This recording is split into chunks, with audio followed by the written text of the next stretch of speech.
如何透過積金易平台登記自僱人士帳戶？當你選擇嘅強積金計劃轉移至積金易平台後，你可以喺成為自僱人士嘅60日之內，透過積金易平台開立自僱人士帳戶。登入積金易流動應用程式後，喺主頁選單按我的強積金及選擇登記強積金帳戶，滑動屏幕並選擇自僱人士帳戶。按開始登記前，請仔細閱讀指示並提前準備好相關文件。喺清單入面選擇強積金計劃，按下一步。然後你可以選擇透過智方便或電子身份驗證嚟驗證你嘅身份。如果你選擇用智方便流動應用程式，請跟隨屏幕上嘅指示嚟完成驗證身份步驟。如果你選擇電子身份驗證，準備好你嘅香港身份證後，按開始掃描，選擇你嘅身份證明文件類別，並按屏幕指示嚟掃描你嘅香港身份證及進行容貌辨識。首先，確保你喺光線充足嘅環境下進行呢個步驟。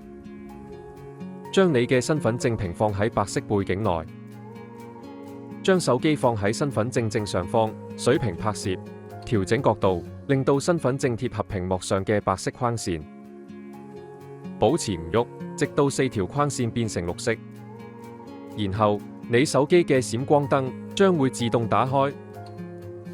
請保持身份證貼合框線，直到4條框線再次變成綠色，以完成正面認證。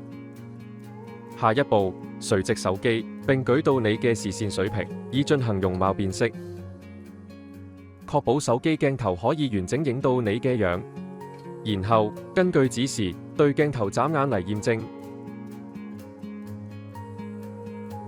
完成身份驗證後，請輸入如下所需資料，包括你嘅業務同個人資料。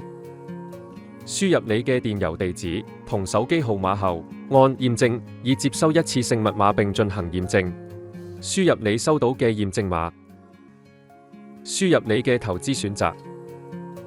你可以選擇以每年或者每月去作出定期供款。輸入自僱開始日期同選擇合適嘅有關入息選項嚟計算供款金額。請選擇付款方法。